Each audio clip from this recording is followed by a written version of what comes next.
साथियों, जय भीम, नमो बुद्धाय। हमारे चैनल में आपका स्वागत है। मैं हूं रामचंद्र मौर्य। साथियों, आजकल चौतरफा हिंदू राष्ट्र और राम राज्य का शोर है। प्रधानमंत्री नरेंद्र मोदी जिसे राम राज्य कह रहे हैं, उसे तमाम हिंदू संगठन से लेकर शंकराचार्य तक हिंदू राष्ट्र कह रहे हैं। तो क्या हिंदू राष्ट्र या राम राज्य की दस्तक हो रही है? हिंदू राज और राम राज्य आरएसएस के 100 साल पूरे होने पर भारत राम राज्य या हिंदू राष्ट्र बन जाएगा? क्या संविधान को रौंदते हुए हिंदू राष्ट्र बनाया जाएगा और मनुस्मृति राज खत्म कर दिया जाएगा? अगर आप ओबीसी, एससी, एसटी यानी शूद्र हैं तो आपके लिए आज का वीडियो बहुत महत्वपूर्ण है। 9-10 मिनट के इस वीडियो को जरूर देखिए तो आज की सियासत जो हिंदू राष्ट्र और राम राज्य बनाने के लिए आमादा है, उसके चाल चरित्र चेहरे को हम उजागर करने जा रहे हैं इस वीडियो में। वीडियो अच्छा लगे तो चैनल को सब्सक्राइब कीजिए, लाइक कीजिए और शेयर कीजिए ताकि और लोग भी राम राज्य और हिंदू राष्ट्र से सावधान हो सके। साथियों, 25 नवंबर 2025 को प्रधानमंत्री नरेंद्र मोदी ने अयोध्या के राम मंदिर में धर्म ध्वज पताका को फहराया और उस समय भाषण दिया। भाषण में उन्होंने कहा कि राम राज आज जरूरी हो गया है और राम राज में राष्ट्रहित सर्वोपरि है। तो राष्ट्रहित किसका? 90% शूद्रों का या फिर 10% सवर्णों का? किसका हित साधने के लिए प्रधानमंत्री नरेंद्र मोदी राम राज लाने के लिए आमादा हैं? हिंदू राष्ट्र के लिए जिस तरह से पदयात्राएं आयोजित की जा रही हैं साधु संतों के द्वारा, यहां तक कि शंकराचार्य के द्वारा, और जिस तरह से हिंदू संगठन जगह जगह हिंदू राष्ट्र बनाने की कस्में खा रहे हैं, इसका सीधा सा अर्थ है कि धर्मनिरपेक्ष भारत को,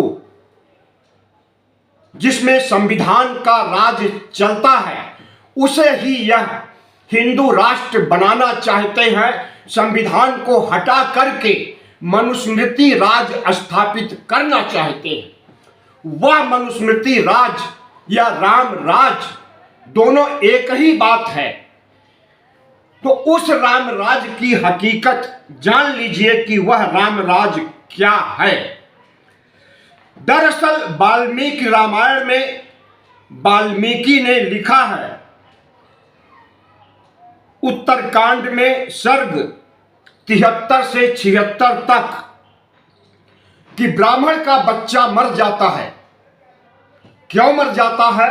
क्योंकि कोई शूद्र तपस्या कर रहा है, वर्ण व्यवस्था का उल्लंघन कर रहा है। राम के पास इस बात की अपील की जाती है और राम धनुष बाण उठाते हैं और हवा की गति से उड़ते हुए शंभू के पास पहुंच जाते हैं, जहां वह जंगल में उल्टा लटक करके तपस्या कर रहा होता है।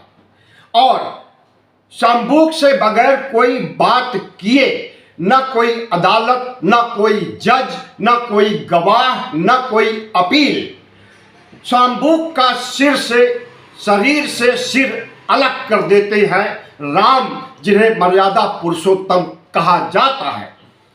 राम वर्ण व्यवस्था के संस्थापक हैं।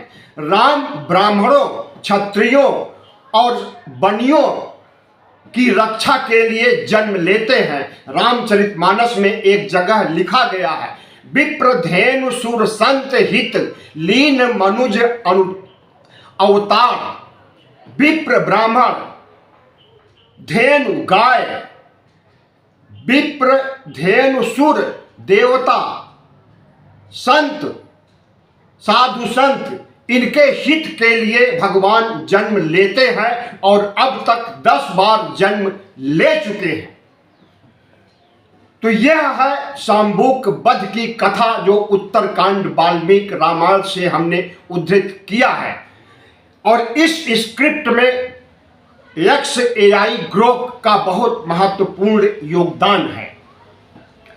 तो साथियों, आज हम ऐसे दोहरे रास्ते पर खड़े हुए हैं जहां से एक रास्ता हिंदू राष्ट्र की ओर जाता है और दूसरा रास्ता विकसित भारत की तरफ जाता है। विकसित भारत की तरफ जाने के लिए हमें विज्ञान टेक्नोलॉजी का सहारा लेना होगा, मेहनत करनी होगी, खून खपाना होगा और रात दिन एक करना होगा भारत को विकसित राष्ट्र बनाने के लिए, या यूं कहें स्वर्ण युग बनाने के लिए। और जो रास्ता मनुस्मृति की तरफ जा रहा है वह मनुवादियों का रास्ता है। जो रास्ता विकसित राष्ट्र की तरफ जा रहा है वह अंबेडकर का रास्ता है। तो इस देश में 2 धाराएं चल रही हैं। पहली धारा हमें मनुस्मृति युग की ओर ले जाना चाहती है और उसी धारा का नेतृत्व तमाम शंकराचार्य हिंदू संगठन, RSS, बजरंग दल, विश्व हिंदू परिषद और प्रधानमंत्री नरेंद्र मोदी हमें उसी मनुस्मृति राज की ओर ले जाना चाहते हैं। और उसके लिए धर्मनिरपेक्ष भारत को हिंदू राष्ट्र बनाना चाहते हैं और संविधान को हटा करके भगवा राज स्थापित करने के लिए मनुस्मृति राज कायम करना चाहते हैं। लेकिन जो हमारा ध्येय है भारत को विकसित राष्ट्र बनाने का, वह बाबा साहब अंबेडकर का रास्ता है, जिन्होंने संविधान दिया है, जिन्होंने हमें अधिकार दिया है, जिन्होंने हमें वर्ण व्यवस्था से मुक्ति दिलाई है। तो आपको यह फैसला करना है कि आपको किस रास्ते पर जाना है। जो मनुवादियों का रास्ता है उस रास्ते पर आप जाएंगे तो 2000 साल पहले जैसे शोषण होता था, गुलाम बना करके रखा जाता था, वही गुलामी फिर से झेलनी पड़ेगी और आगे हाड़ी होगी, पीछे झाड़ू होगा। अगर विकसित भारत की तरफ जाने वाले रास्ते पर चलेंगे तो आपकी और आपके आने वाली पीढ़ी का उद्धार होगा। आपको आधुनिक टेक्नोलॉजी से वह सारी खुशियां और सहूलियतें मिलेंगी जो मिलनी चाहिए, जिसके लिए बाबा साहब ने लड़ाई लड़ी है। तो बाबा साहब के मिशन को आगे बढ़ाने के लिए और इस देश को हिंदू राष्ट्र बनाए जाने, राम राज बनाए जाने से रोकने के लिए हमें बाबा साहब के हथियार यानी संविधान को आगे बढ़ाना होगा और संविधान को बचाना होगा और संविधान पर एक खरोच भी ना आए RSS की, इसके लिए प्रयत्न करना होगा। इसके लिए हमें अगर कोई साथ देने वाला ईमानदारी से व्यक्ति है तो वह है विपक्ष का नेता राहुल गांधी। राहुल गांधी जो संविधान को बचाने की मुहिम छेड़े हुए हैं, लोकतंत्र को बचाने के लिए चुनाव आयोग के नखदंत से लोकतंत्र को बचाने की जो मुहिम छेड़े हुए हैं, हमें राहुल गांधी का साथ देना होगा और संविधान को, लोकतंत्र को मजबूत करना होगा। राम राज में वर्ण व्यवस्था हावी हो जाएगी तो क्या हमें वर्ण व्यवस्था का दंश फिर से झेलना है? क्या हमें फिर से नीचता, शूद्रता और गुलामी के दिनों में जाना है? कतई नहीं। जो चीज हम पीछे छोड़ करके आ गए हैं उसकी तरफ हमें नहीं जाना है और बाबा साहब का शुक्र मनाना है कि उन्होंने नवयान बौद्ध धर्म की शुरुआत करके हमें जो धार्मिक विकल्प दिया है, तो बाबा साहब डॉक्टर भीमराव अंबेडकर ने खुद हिंदू धर्म का परित्याग किया और बौद्ध धर्म स्वीकार किया। 14 अक्टूबर 1956 को 22 प्रतिज्ञाएं लेकर, उन प्रतिज्ञाओं को आप पढ़िए एक बार, तमाम YouTube चैनलों पर या गूगल पर मिल जाएगा। और उसके बाद फैसला कीजिए कि बाबा साहब ने जो रास्ता सुझाया है वह रास्ता आपके लिए श्रेयस्कर है, या नरेंद्र मोदी जिस राम राज की ओर ले जाना चाहते हैं, या बाबा बागेश्वर जो हिंदू राष्ट्र के लिए कस्में खाते हैं और पदयात्राएं कर रहे हैं, वो जिस हिंदू राष्ट्र की कल्पना कर रहे हैं उसमें आपको जो जहालत झेलनी पड़ेगी उसकी कल्पना भर से रोंगटे खड़े हो जाते हैं। और जो रास्ता बाबा साहब ने दिखाया है कि सबसे पहले धर्म परिवर्तन कीजिए, हिंदू धर्म का परित्याग कीजिए और बौद्ध धर्म ग्रहण कीजिए, बाबा साहब के पद चिन्हों पर चलिए। उसके बाद बाबा साहब का जो संदेश है कि हिंदू राज, बाबा साहब हिंदू राष्ट्र को हिंदू राज कहते थे, और राज ही सही है। राज का मतलब प्रदेश या स्टेट नहीं होता है, राज का मतलब पूरी व्यवस्था से है। और उस पूरी व्यवस्था को बदलने के लिए, हिंदू राष्ट्र स्थापित करने के लिए जो शक्तियां आज प्रबल हो गई हैं, उन्हीं शक्तियों ने बाबा साहब का विरोध किया था। और वही शक्तियां आपको कहती हैं कि आरक्षण की भीख मांग रहे हो, वही शक्तियां संविधान को खत्म करना चाहती हैं, और वही शक्तियां आपको, आपके ऊपर वर्ण व्यवस्था का दंश फिर से डालना चाहती हैं। तो सुनिश्चित करना होगा आपको कि आपको किस रास्ते पर चलना है। प्रधानमंत्री नरेंद्र मोदी आरएसएस के स्वयंसेवक और प्रचारक रह चुके हैं।